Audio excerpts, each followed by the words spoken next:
जी प्यारे बच्चों, तो कैसे हैं आप? मैं उम्मीद करता हूँ कि आप सब ठीक होंगे। तो आज की वीडियो में बेसिकली हम बात करेंगे chapter number 1 biodiversity classification and इसके जो एक्सरसाइज में एमसीक्यूज हैं उनको हल करने की कोशिश करेंगे। तो बच्चों, पहला जो क्वेश्चन है वो किया जा रहा है, which domain of life is characterized by the organisms that often inhabit extreme environment and have cell membranes with either linked lipids। यानी कौन सी डोमेन है लाइफ की जिसमें हम ये कह देते हैं कि जानदार जो है वो एक एक्सट्रीम इन्वायरमेंट में रह सकता है and have cell membranes with ether linked lipids.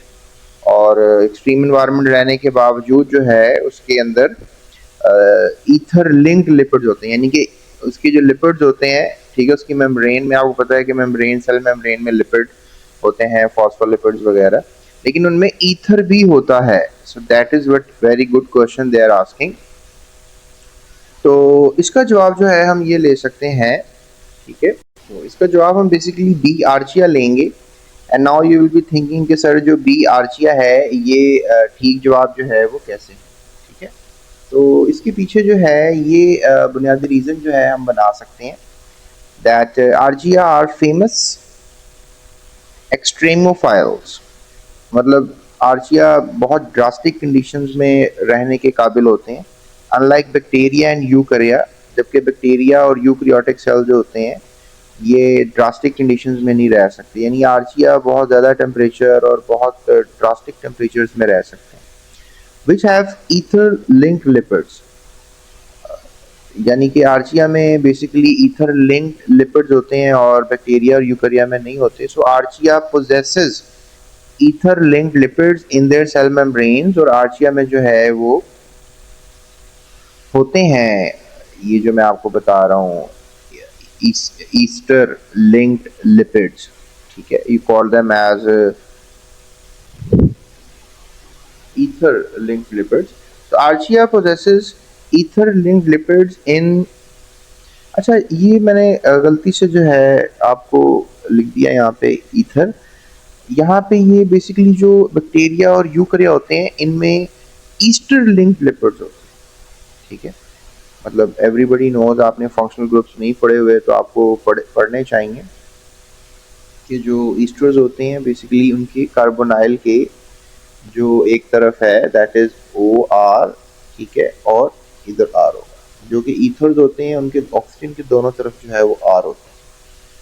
So that is the reason कि जो एक्सट्रीम कंडीशंस में रहने वाले जानदार हैं वो आर्चिया हैं, क्योंकि आर्चिया जो है वो एक्सट्रीम कंडीशंस में ईथर लिंक्ड लिपिड्स की वजह से रह सकते हैं। This chemical structure is more stable, allowing them to survive extreme heat, acidity and salinity। यानी कि इनको एक्सट्रीम हीट भी सर्वाइव करते हैं। अब आप पूछेंगे ना कि ड्रास्टिक कंडीशंस कौन सी हैं जिसमें ये सारे जो आर्चियाँ हैं सर्वाइव करते हैं, तो उसमें हीट है, एसिडिटी है, सैलिनिटी है, इन सब की मौजूदगी में जो है ये सर्वाइव कर जाते हैं, ठीक है जी। उसके बाद अगला क्वेश्चन किया जा रहा है जी, what is the key difference between the domains bacteria and archaea. यानी कि की डिफरेंस क्या है दोनों डोमेन। पहला क्वेश्चन है bacteria have membrane bound organelles while archaea do not have. यानी कि जो बैक्टीरिया हैं उनकी मेम्ब्रेन बाउंड ऑर्गेनेलीज होती है, ठीक है, जबकि जो आर्चिया हैं उनकी नहीं होती। Bacteria cell wall have peptidoglycan while archaea cell wall do not have it। कि जो हमारे पास आर्चिया है उसमें पेप्टिडोग्लाइकन नहीं है। बैक्टीरिया में तो आज भी पेप्टिडोग्लाइकन आपको पता है कि चीफ केमिकल कंपोनेंट है बैक्टीरिया की सेल वॉल का। बैक्टीरिया की जो ऑर्गेनेली है मेम्ब्रेन बाउंडेड ऑर्गेनेली है, आर्चिया में तो मेम्ब्रेन बाउंडेड ऑर्गेनेली नहीं है। क्या ये डिफरेंस है? की डिफरेंस बताना है आपने, ठीक है, key difference. Archaea are not found in extreme environments. Archaea जो हैं वो एक्सट्रीम एनवायरनमेंट में मिलते हैं, वाइल बैक्टीरिया आर नॉट। ये काफ़ी इंटरेस्टिंग डिफरेंस है। Bacteria are unicellular while archaea include multicellular organisms. ये जो बैक्टीरिया हैं वो यूनिसेलुलर हैं और आर्चिया जो हैं दे आर मल्टी सेलुलर। तो इसका जवाब जो है वो क्या होगा? तो बच्चों इसके जवाब को जानने से पहले हम इसका रीज़न देखते हैं कि this is fundamental taxonomic distinction. ये जो मैं आपको आंसर बताऊंगा ये फंडामेंटल टैक्सोनॉमिक डिस्टिंक्शन है, यानी कि ये फ़र्क है टैक्सोनॉमी का। टैक्सोनॉमी का यही हम कहते हैं कि हम किसी को कैसे ग्रुप्स में और क्लासेस में डिवाइड करें, इसे हम टैक्सोनॉमिकल हायरार्कीज बनाते हैं। जैसे हमने पढ़ा था ना कि ग्रुप होता है, फाइलम होता है। While both are prokaryotic, only bacteria use peptidoglycan to build their cell walls. Archaea use different proteins and polysaccharides like pseudomurine. ठीक है, तो इसमें जो जवाब लिया जाएगा that is going to be B option. Bacterial cell walls have peptidoglycan, ठीक है, and while archaeal cell wall do not have.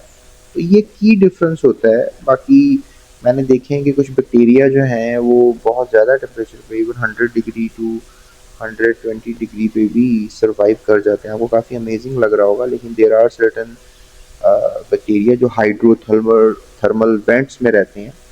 तो बैक्टीरिया सेल वॉल्स हैं पेप्टिडोग्लाइकन, जबकि आर्चिया की सेल वॉल में क्या होता है, सूडोम्यूरिन्स होते हैं। ये आपको मैं बता रहा हूँ, ठीक है। ये आर्चिया की जो है डिफरेंट प्रोटीन्स और पॉलीसेकेराइड से जो है वो सेल वॉल जो है वो बनती है, ठीक है।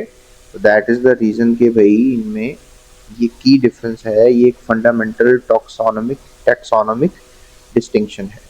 तो ये आपने याद रखना है, ठीक है। So B option is the right answer for this question, ये आपने याद रखना है। उसके बाद हमारे पास थर्ड क्वेश्चन है, which of the following kingdoms include organisms that are mostly unicellular, eukaryotic and can be autotrophic or heterotrophic? तो हमने ये बताना है कि जो कौन सी किंगडम है ऑर्गेनिजम्स की जिसमें unicellular, eukaryotic and can be autotrophic, heterotrophic, ठीक है। कि जिस किंगडम में यूनिसेलुलर यूकैरियोटिक जानदार भी रह सकते हैं, ऑटोट्रॉफिक भी रह सकते हैं, हेटरोट्रॉफिक भी रह सकते हैं। That is quite diverse kingdom. तो इसमें मैं आपको जवाब दूंगा जी इसका,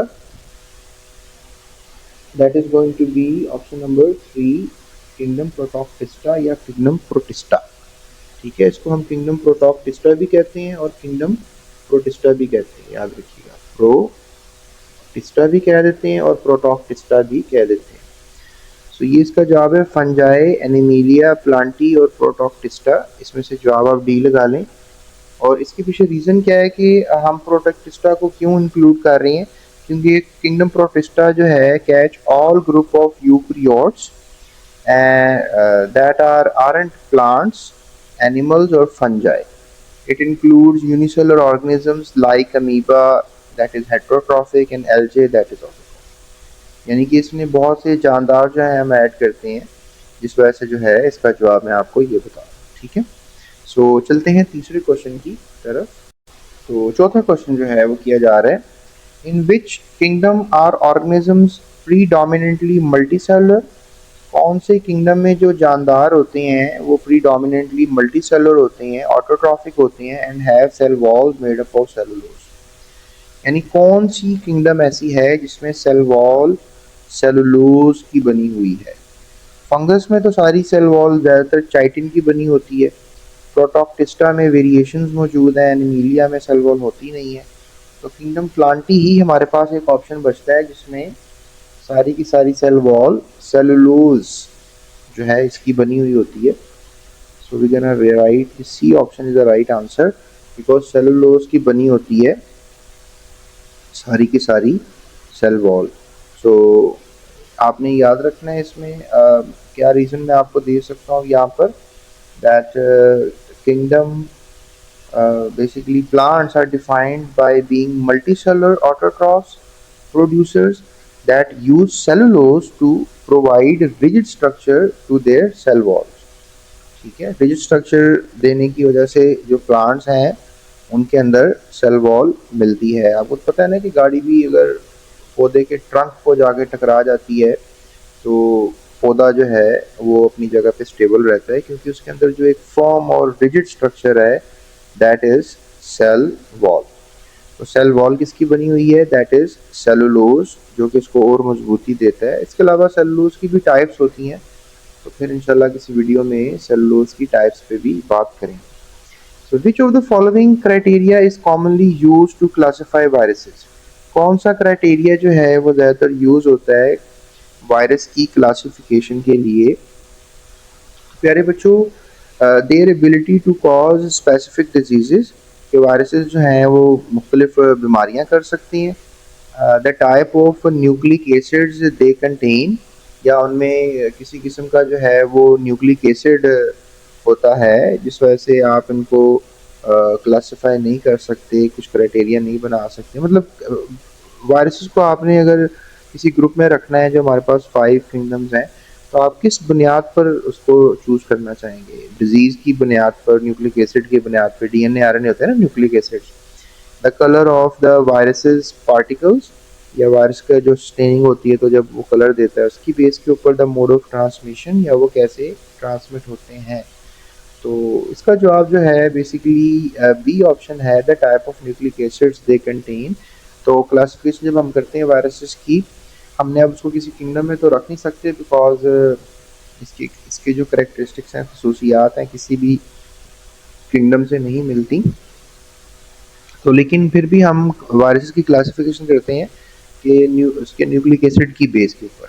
इधर वायरस जो है वो डीएनए वायरस हो सकता है, या फिर वायरस जो है वो आरएनए वायरस हो सकता है, डीऑक्सीराइबो न्यूक्लिक एसिड वाला वायरस हो सकता है, या राइबोज न्यूक्लिक एसिड वाला वायरस हो सकता है। सो इसका जवाब बी लगा लें, और इसके पीछे रीज़न भी आपको मैं यही दूंगा 5वें सवाल का, कि viruses are primarily classified by Baltimore classification system. ये जो एक वायरसेस की क्लासिफिकेशन का सिस्टम है ना, इसको बेल्टोमोर क्लासिफिकेशन सिस्टम कहते हैं, which categorize them on based on whether the genome is DNA RNA and whether the single stranded और डबल स्ट्रैंडर्ड। और हम देखते हैं कि अगर सिंगल स्ट्रैंडर्ड स्ट्रक्चर है तो वो आरएनए की बेस के ऊपर क्लासिफाई किया जाएगा, और डबल अगर उसका स्ट्रक्चर है तो वो डीएनए की बेस पे क्लासिफाई किया जाएगा। उसके बाद जनाब छठा क्वेश्चन जो है वो आ जाता है कि which viruses group include viruses such as corona virus और इन्फ्लुएंजा वायरस। तो हम इसको कहाँ रखेंगे, जैसे कि अभी कोरोना वायरस आया था और इन्फ्लुएंजा वायरस शुरू से चला आ रहा है। तो प्यारे बच्चों, ये जो कोरोना वायरस है, ये इन्फ्लुएंजा वायरस है, ये दोनों के दोनों सिंगल स्ट्रैंडेड वायरसेस होते हैं, single stranded RNA containing viruses होते हैं। तो इसमें जो डी ऑप्शन है वो ठीक नज़र आ रहा है। तो इसके पीछे मैं रीज़न आपको ये दूंगा कि जो हमारे पास single stranded DNA RNA viruses होते हैं, जैसे सार्स CoV-2 यानी corona virus and influenza virus carry their genetic information in the form of single stranded RNA ssRNA। तो इनके पास सिंगल जो है कह लें कि मौजूद होता है आरएनए, जिस वजह से हम इनको जो है इंक्लूड करते हैं आरएनए वायरसेस में। ठीक है, तो virus group include viruses corona virus कौन से ग्रुप में रखेंगे, तो सिंगल स्ट्रैंडेड आरएनए वायरसेस में रखेंगे। इसके अलावा एक ग्रुप होता है सिंगल स्ट्रैंडेड डीएनए वायरस, और एक ग्रुप होता है डबल स्ट्रैंडेड डीएनए वायरसेस और डबल स्ट्रैंडेड आरएनए वायरसेस। तो ये तो वैसे एथिकली ही गलत है, क्योंकि आरएनए हमेशा सिंगल स्ट्रैंड ही होता है, डबल स्ट्रैंड अगर होगा तो उसको आप डीएनए ही कहोगे। ठीक है, सिंगल स्ट्रैंड डीएनए भी हो सकता है। अच्छा, अब आप मुझसे कहोगे सर जी डबल स्ट्रैंड वाला आरएनए भी हो सकता है, तो हो ऐसा सकता है कि राइबोज न्यूक्लिक एसिड हो, यानी इसकी केमिकल कंपोजिशन ही राइबोज न्यूक्लिक एसिड की हो, यानी इसमें शुगर ही डीऑक्सीराइबोज ना हो, राइबोज हो। तो क्वाइट पॉसिबल कि डबल स्टैंडर्ड आरएनए भी हो सकता है। मैं अपना बयान बदल लेता हूँ। ओके, सो अगला 7वां सवाल जो है वो किया जा रहा है आपसे। ठीक है, सवाल ये है कि eight which level of biodiversity assessment due to evaluate the variety of different species within a particular habitat और ecosystem। यानी कि कौन से लेवल जो है बायोडाइवर्सिटी का, कौन सा लेवल है जिसमें हम एस्टिमेट करते हैं बायोडाइवर्सिटी को, do we evaluate their variety of different species within a particular habitat और इकोसिस्टम, कि किसी पर्टिकुलर हैबिटेट और इकोसिस्टम में हम उनको रेगुलेट करने की कोशिश करते हैं, कौन से लेवल के ऊपर। यानी कि हमारे पास डिफरेंट स्पीशीज हैं, ठीक है, तो कौन से लेवल पे बायोडाइवर्सिटी के हम असेसमेंट करते हैं, एवेल्युएट करते हैं variety of different species within a particular habitat और इकोसिस्टम, किसी भी हैबिटेट में रहते हुए, इकोसिस्टम में रहते हुए। तो अगर आप किसी हैबिटेट में रह रहे हैं, इकोसिस्टम में रह रहे हैं, तो किस किस्म की बायोडाइवर्सिटी होगी। चलिए इस तरह इसको सिंपल ऐसे कर लें। अगर आप कहाँ रह रहे हैं, आप स्पीशी जो है वो किधर रह रही है, वैरायटी ऑफ डिफरेंट स्पीशी किधर रह रही है, पर्टिकुलर हैबिटेट में रह रही है, इकोसिस्टम में रह रही है, तो उसको फिर आप कौन से लेवल ऑफ बायोडाइवर्सिटी में इंटीग्रेट करेंगे, जेनेटिक डाइवर्सिटी में, स्पीशीज डाइवर्सिटी में, इकोसिस्टम डाइवर्सिटी में, या फंक्शनल।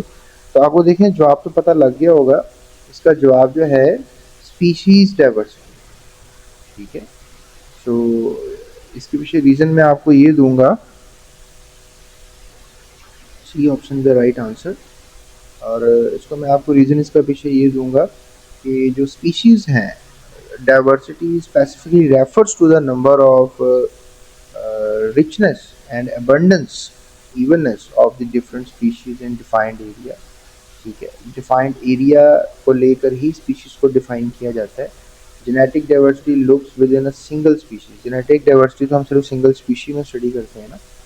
ठीक है, and ecosystem diversity looks at variety of habitats, और जो इकोसिस्टम होती है ना डाइवर्सिटी, उसको हम तो वैरायटी ऑफ हैबिटेट्स में स्टडी करने की कोशिश करते हैं।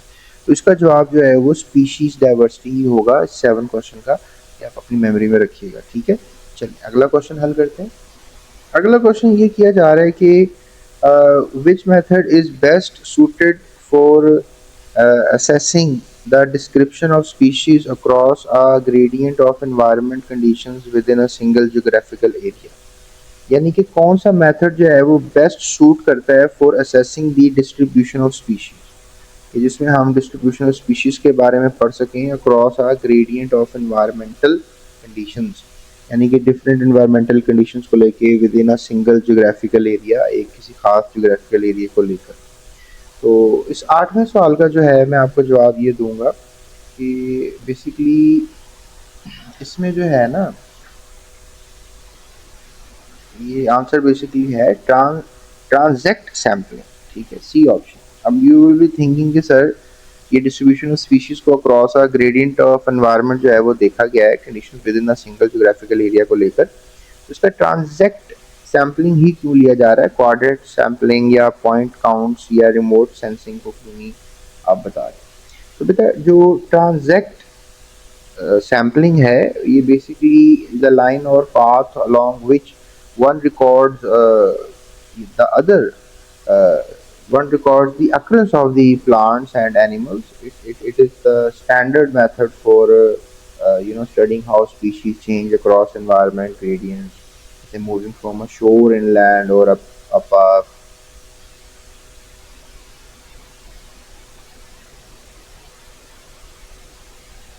a mountains।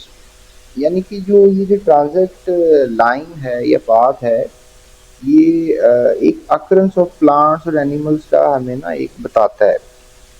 ये मतलब होता है ना, जैसे आप सीधी रस्सी पे जा रहे हैं तो आप इधर नहीं जाएंगे, रस्सी को फॉलो करते हुए आप अपने ए पॉइंट से बी पॉइंट की तरफ पहुंच जाएंगे। तो इस तरह ये समझ लें कि अगर हम let's say that top of the mountain जा रहे हैं, या हम किसी शोर से इनलैंड की तरफ जा रहे हैं, तो हम ये स्पीशीज़ को जो है वो स्टडी करते हुए जाएंगे जी, कौन सी स्पीशीज़ किस इन्वायरमेंटल ग्रेडियंट पे कैसे चेंज हुई है।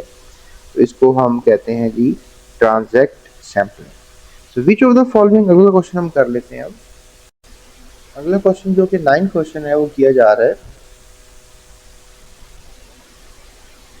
कि a species is always defined by it's physical characteristics alone. कि कौन सी स्टेटमेंट जो है ये ट्रू है regarding the concept of species. तो a species is always defined by its physical characteristics alone. Different species can interbreed and produce fertile offspring. Members of the same species are reproductively isolated from the members of the species. The concept of species can be defined solely based on genetic similarity। तो इसका जो जवाब है ना प्यारे बच्चों, इसका जवाब जो है वो बड़ा इंटरेस्टिंग है। ठीक है, that is basically C, members of the same species are reproductively isolated from members of the other species। ठीक है, उसके बाद 10वां सवाल किया जा रहा है आपसे। ठीक है, 10वां सवाल, what type of speciation occurs when populations are generally geographically separated by a physical barrier? यानी कि फिजिकल बैरियर की वजह से जो है वो दो पॉपुलेशंस अगर अलग-अलग हो गई हैं तो वो किस कैटेगरी में आप उनको लेकर जाएंगे फिजिकल बैरियर की वजह से? तो that is going to be C, allopatric speciation. Allopatric speciation जो है एक ऐसी स्पीसिएशन है जिसमें एलो का मतलब होता है डिफरेंट, पैट्रिक का मतलब होता है होमलैंड। ठीक है, allo mean different, patric mean homeland. तो एलोपेट्रिक का मतलब क्या हुआ, डिफरेंट होमलैंड बन गए, ज्योग्राफिकल चेंजिंग आ गए। Allopatric speciation happens when a physical barrier like mountain ranges or rivers prevents gene flow leading to the evolution of new species। यानी बीच में दो जो स्पीशीज हैं उनके दरमियान कोई दरिया बह गया है, वो दरिया से इधर से उधर नहीं जा सकते दोनों जानदार। सो that is the answer of this question. And I hope कि ये वीडियो में आपको सारे एमसीक्यूज के आंसर जो हैं वो मिल गए होंगे and you find it good. तो बाकी इंशाल्लाह मज़ीद वीडियोस में जो है हम आपसे बात करेंगे about next short question answers and long question answers, और फिर इस तरह हम अगले चैप्टर्स की तरफ जाएंगे। और डिस्क्रिप्शन में लिंक है, उस पर क्लिक करके आप हमें फॉलो कर सकते हैं। इसके अलावा यूट्यूब सर्च पार्क पे चैप्टर का नाम और जीएस एकेडमी लिखें तो आपको हमारी वीडियो मिल जाएगी। So that's it, thank you so much, take care, अल्लाह हाफिज़ एंड डू सब्सक्राइब।